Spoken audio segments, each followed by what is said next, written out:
Katikkiro wa Buganda Charles Peter Mayiga kyaddaaki avuddeyo n'ayogera ku byayogeddwa Pastor Sserwadda ku bya ab'ekika ekimu okubeera nga bafumbiriganwa. Electoral Commission ekyusiza ennaku eza nomination ate nga munnange UPC akena agobeddwa kwa pulezidenti bw'ekibiina. Ssekikubo awakanyizza ebyavudde mu kamyufu ka NRM Erwemiyaga, awakanyizza obuwanguzi bwa Rashande ate nga era mu kamyufu ka NRM abo bonna ababadde balima Bobi Wine empindi ku mugongo bonna basuuliddwa, Hudu Hussein n'abalala, n'abo ababadde beeyisa obi munnange abantu tebabatalizza. Bwentyo munnange nkulamusizzaako gwe wenna ampuliriza wano ku Uganda at large mu mikwesese gye ndi nnyo. Teweerabira aba maintenance palace balina solar system zonna, balina ebyamazzi byonna, balina ebyamasannyalaze byonna. Bakubireko bukubizi munnange ojja kuba obifuna byonna by'oyagala mu buufu obwo. Ate nga n'aba Hillside View Apartments bwe bali nnyo bali ejjanyi ku kyaki Entebbe Road kutuuka ekajjansi Namulanda oba Kitende, buuza ejjanyi ku kyaki gy'ogenda okusanga Hillside View Apartments omuli buli kimu. Osobola opangisa olunaku, ewiiki, omwezi oba okusingawo. Ate nga waliwo omukyala gwe tunoonya wano ayitibwa Jessica Nalumansi Kasozi. Kati bw'obanga gwe Jessica Nalumansi Kasozi waliwo akunoonya, era nga okusinziira ku information oli muwala wa Venasio Senoga eyasomako oba eyakolako ku Radio Uganda, ate nga wasomerako Budini Girls Boarding School e Busoga. Ogiwo yakunoonya. Dr. Waali temufa ndwadde, abalina endwadde ez'enjawulo Dr. Waali temufa ndwadde, ate nga n'abatimo Property Consultants Limited gwe ayagala ettaka oba oyagala okugula ettaka oba nga otunda ettaka ery'ekyapa, oyagala kuzimbira nnyumba oba kugula nnyumba ewedde, aba Timo Property Consultants Limited beekwate. Kakati munnange tutandikire ku bigambo ebya Charles Peter Mayiga byeyolekezza eri Pastor Sserwadda. Jjukira oluvannyuma lw'ebifaananyi okuyitingana ku mutimbagano n'obutambi nga balaga nti Balimwezo MP Balimwezo bwe yali afukamiridde Bobi Wine, abantu kye baavunjisaamu kuba nti nno afukamiridde kaadi, so nga ate amazima ekituufu kyali nti engeri gye baamukwasa omulimu ogw'okukuŋŋaanya ssente eza campaign 2026 bw'atyo yasaba ab'ekibiina bonna abaaliwo mu kaseera ako bafukamire basabire ekyo. Kati olw'okuba nti alina okugulu kwafuna obuzibu, bw'atyo Bobi Wine nti ono yalwawo okuyimuka, kati ng'amuyambako okuyimuka, bw'atyo ebifaananyi ne biruma ne bagamba nti yali afukamiridde kaadi.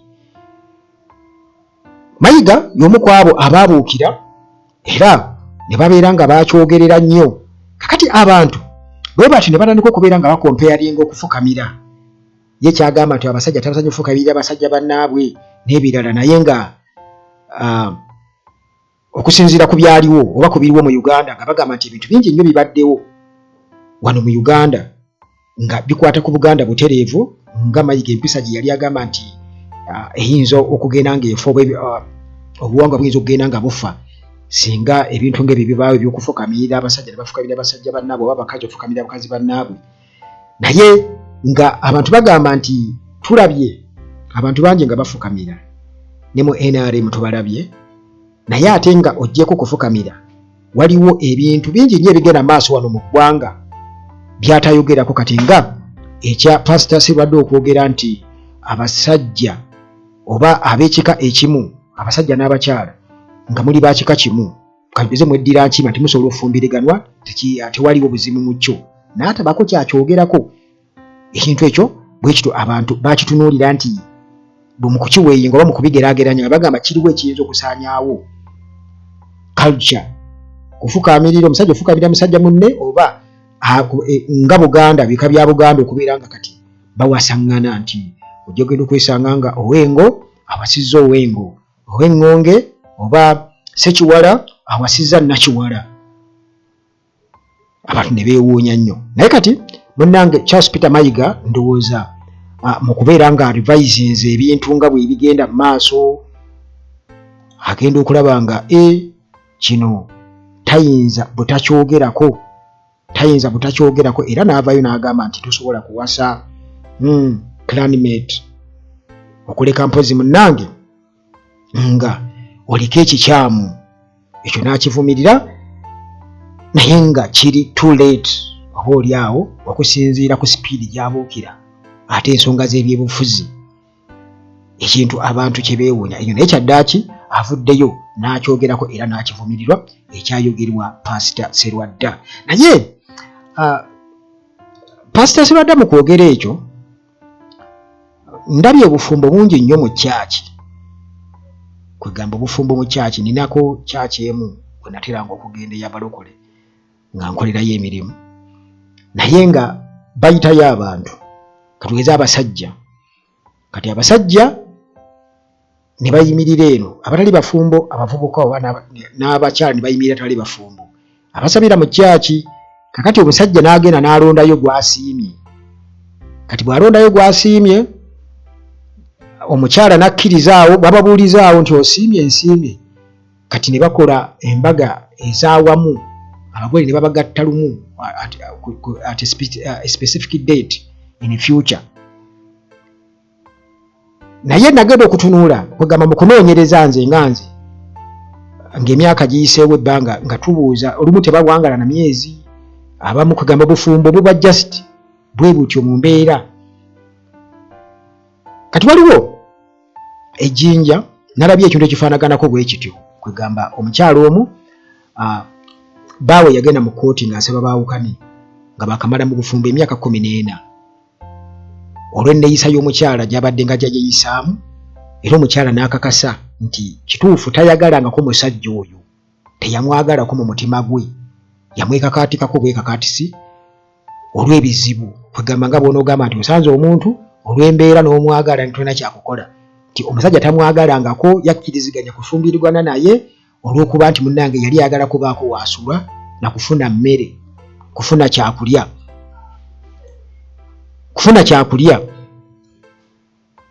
kwegamba kino nkijja eri abo pasavira kyaga nti ab'ekika ekimu okufumbiriganwa ekyo kiri awo naye ate era waliwo n'enkola gyendaba mu kyaki naddala ez'abalokole nti abantu bagenda ne babateeka mu bufumbo oba oli awo bwe bateetegekedde abamu nga tebalina busobozi kusobola kubeezaawo maka ne weesanga nga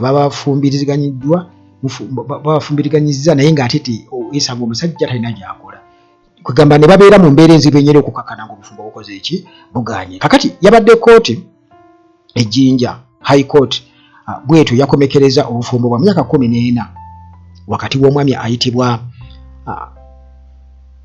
Kawongolo erinnya lye Kawongolo Kataswa nga omukyala gwe yayawukanye naye bamuyita Claudine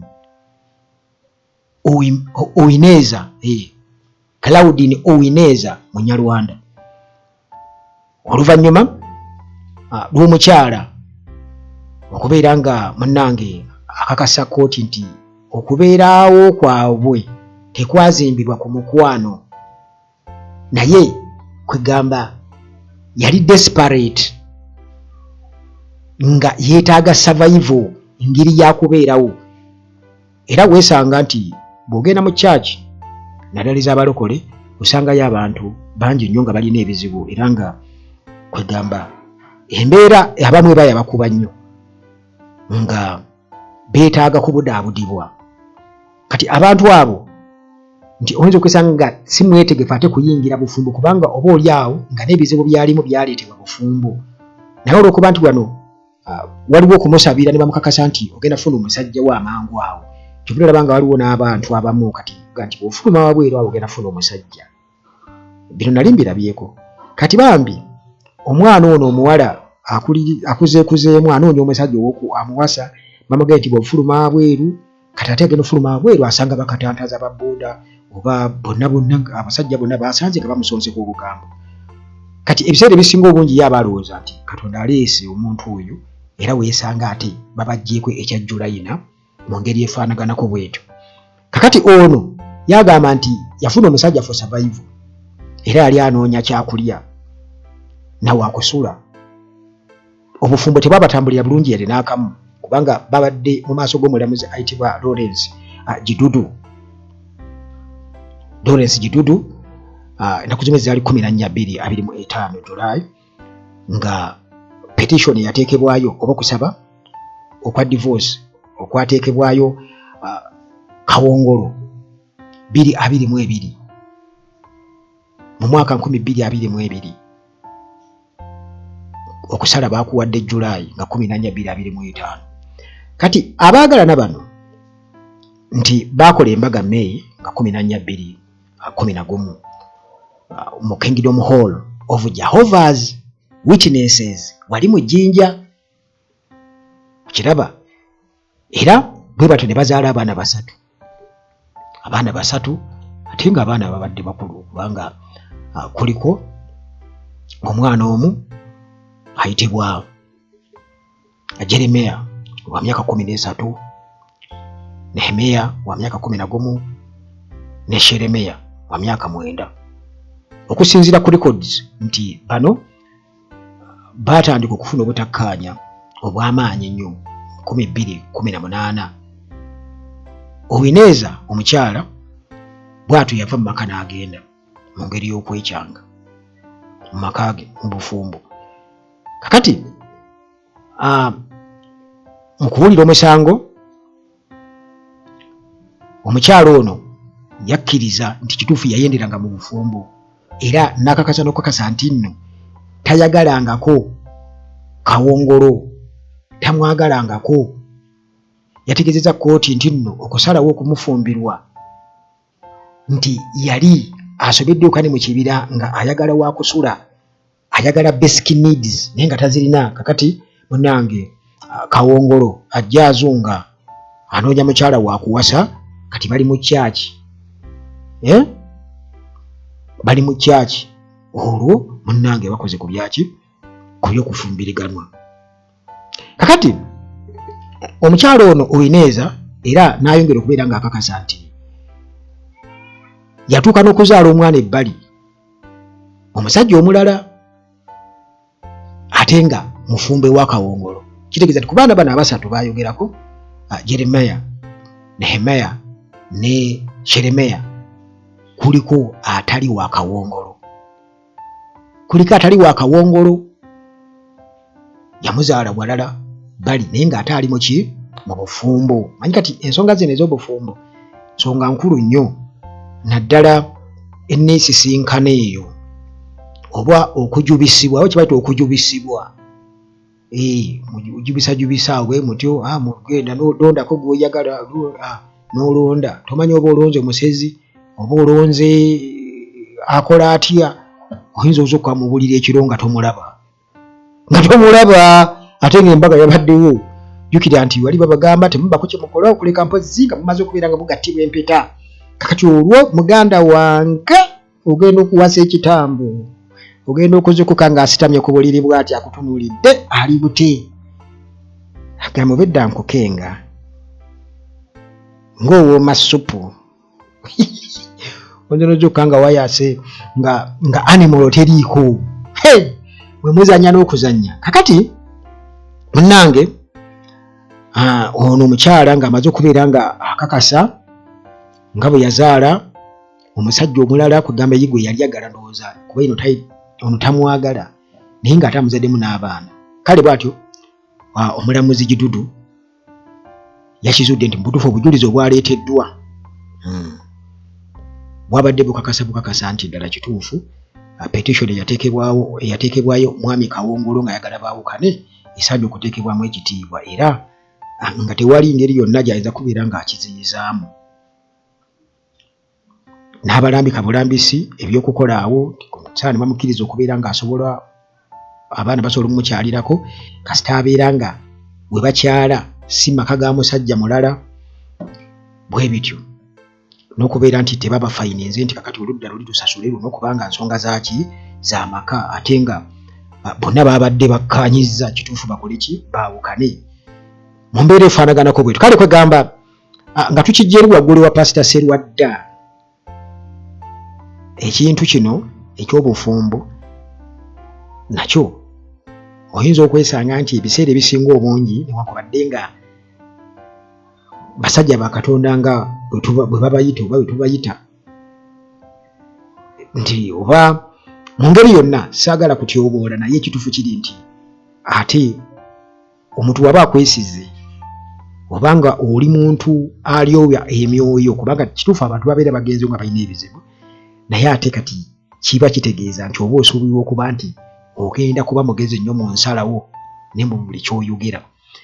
Kale ebyo bibaawo bye bityo naye nga Charles Peter Mayiga ye oluvannyuma lw'okubeera ndowooza ng'akirabye nti amawulire gonna gagamba ng'oli yayogera ku by'okufumbirirwa n'ab'ekika ekimu nga tumwogerako lwaki ate obuukira Bobi Wine buli kaseera abandupu baayagala nveeyo nangirire nti akalulu kabaddemu okubbibwa tofukamiranga kaadi dododododo bwe bityo n'alabika nga yayokya. Kale tubadde ku nsonga za kukuuma buwangwa na nnono ate nga obufumbo kikulu nnyo mu ngeri eyo gye kwetera example ey'ejjinja bali baasangagana mu kyaki be bato myaka 2012 bamaze mu bufumbo emyaka miyitirivu naye munnange okukakkana nga ate omukyala agamba nti omusajja yamutomera butomezi naye yali yamufubwa lwa bizibu nga talina kyakulya talina wakusula. Electoral Commission Uganda Electoral Commission ekulirwa Justice Simon Byabakama bwe bati batutegeezezza nga bebongezaayo nomination dates ez'obwa president n'eza babaka ba palamenti n'abalala ku mitendera egya wansi 2026 naye nga gwe ky'obamanya nti still okulonda gyekuli ennaku z'omwezi nga 14 January ekyo kyo tekikyuse ku okulonda kujja kubeerawo ennaku z'omwezi 14 January 2026 naye nga just bakozemu adjustments mu nomination days.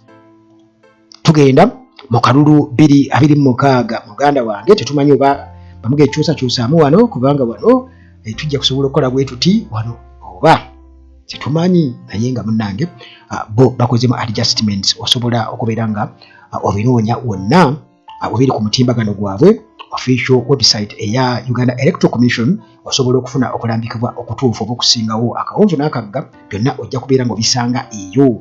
Kakati munnange betugenda mu kibiina ekya UPC ate Akena tebamugobye kooti esazeewo nti Akena teweesiba ku kibiina kya UPC alina amannya mangi Akena ssebo naye gonna gaddiini agasinga obungi tetumanyi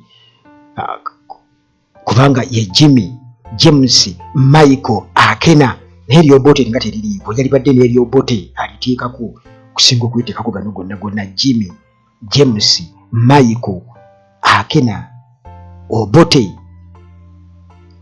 wakiri mwalibadde era Milton. Kakati munnange High Court bwete bwesazeewo High Court esazeewo munnange nti Akena ono tayina kubeera nga yeesimbawo ekisanja ekyokusatu nti oba tasobola twala kisanja kyakusatu nga akyali president wa UPC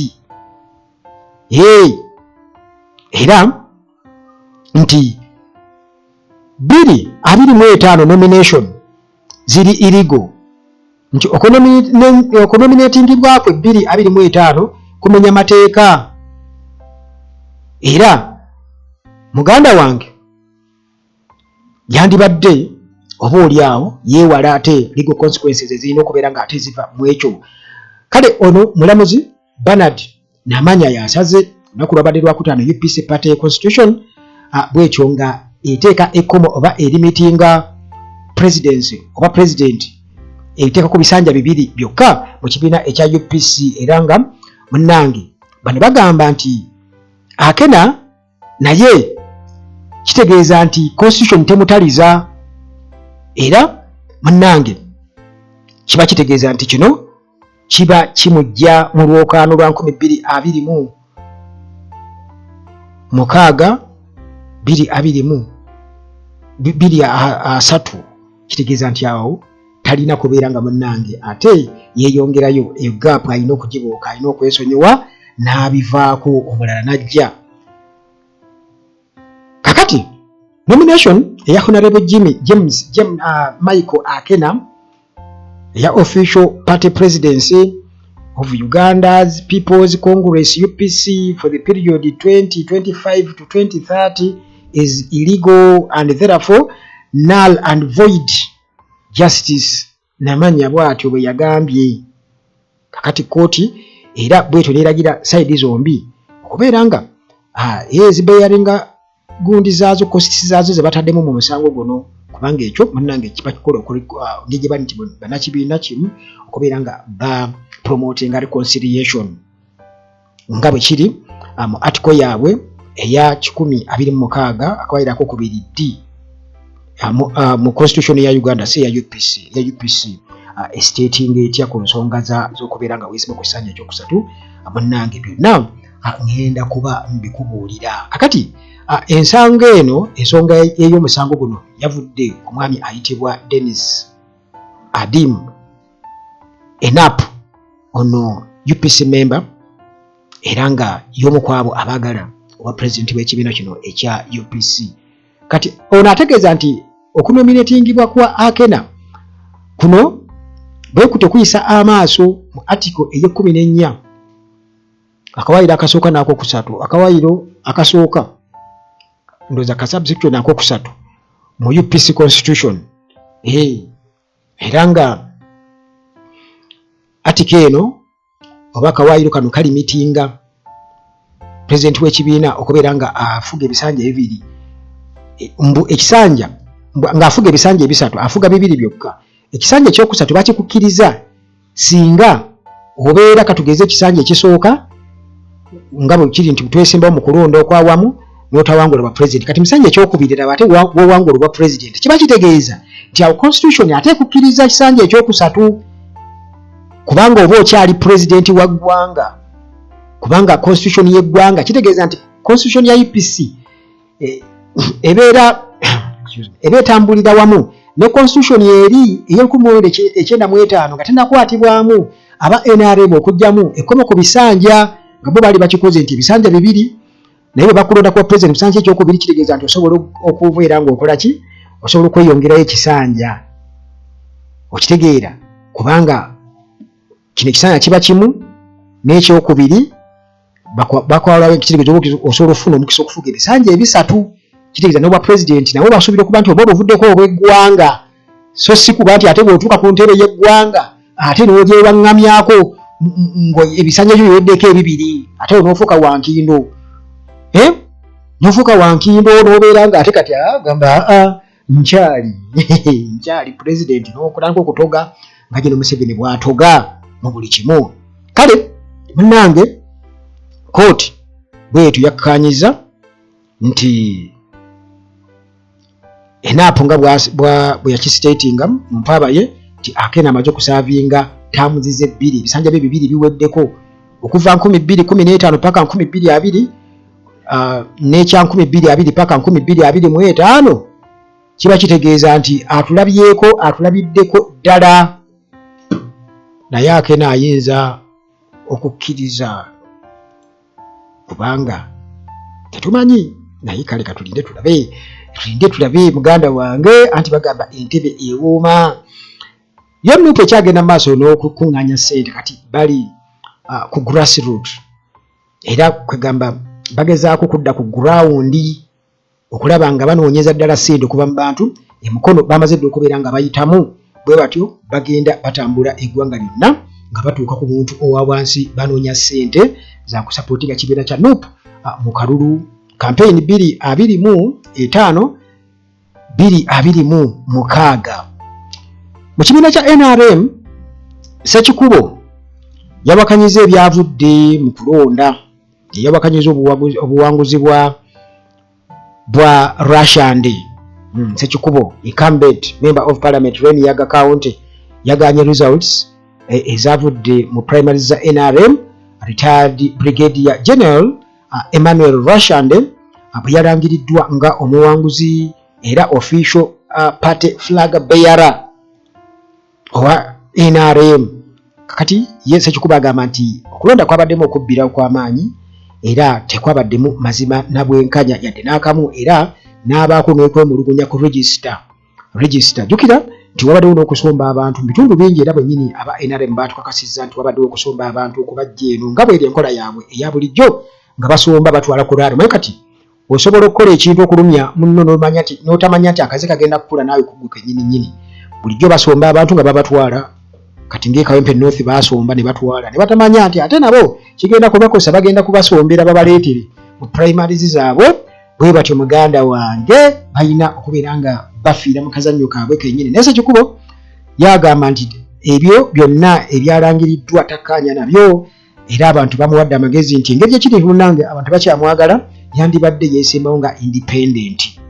Kati yagambye nti agenda kuba agenda mu bekikwatako ab'obuyinza mu NRM yekubire enduulu kyesusuubira kubako kyekikyusa ky'amaanyi. Kakati munnange bana NRM waliwo abasajja babadde bataziibya nga tebogedde ku Bobi Wine kadde nga Hud Hussein esaidi z'embaale naye muganda wange baamukubye akalulu n'enkoona n'enywa Mbale Northern City Division. Abadde ayagala kufuuka memba wa Parliament saidi zeeyo naye tebaamulabiza ku njuba eyamukubye ekigwa enkoona n'enywa bamuyita Nangoli bw'ati muganda wange yamunongoliza nakkiriza nti oli Nangoli eyaddala. Ate nga n'omusajja amanyikiddwa nga Sakwa mumumanyi bulungi ennyo Eric Sakwa eyali RDC w'ejjinja eyo eyafuuka ekizibu eyali RDC w'ejjinja Eric Sakwa terrorist naye munnange tebamulabiza ku njuba yabadde ayagala kujja kwesimbawo NRM naye ku MP muganda wange naye baamumezze yakubisiza posita nga musanyufu nnyo nga ali kulya amwenya alinga omutima omulungi naye abantu munnange baakuwa omutima gw'omubira baagumulangidde nti oli mutemu olina omutima omubi. Kati ono mu kunyiiga teyalinze nakwogerako eri bannamawulire nga amaze okubeera ng'awangulwa bw'atu twawulire buwulizi ng'agamba nti ayagala kujja mu opposition. Tufudde mbukakati ayagala kujja mu opposition. Jjukira nti ono originally wa UPC ye yava mu UPC bw'atyo n'ajja okweyunga ku NRM. Kakati agamba nti agenda kujja mu opposition. Aba opposition bamugambye naffe tetukwetaaga teri yeetaaga muntu nga ggwe genda. Ebyonna bijja kubaawo muganda wange ku bantu bangi nnyo naddala abawagira ebikolebwa ku opposition essaawa yonna ofuuka owa opposition. Era nno ba MP Lango Region ndi ba MP mukaaga aba NRM olowooza tebabawandudde bwe baba tebeesimbyewo nga ba independent siriza tebagenda kubeera nga bakomawo. Ba MP mukaaga bonna munnange babawandudde okukosa wano e Kampala waliwo omwami omu Muyanga Lutaaya akola ku NBS abadde alina backing ya speaker Anita Among era nga akimanyi bulungi nnyo nti Bulamogi county emuli mu ngalo. Muganda wange tebamulabiza ku njuba era bw'ati muganda wange naye akalulu akasimula bugolo abasajja tebamulabiza ku njuba. Kale munnange gwe wenna mpuliriza nzikiriza nkusibulire wano tusigala te mu mboozi zaffe eziddako wano ku Uganda Tulaaje nga bulijjo akuume.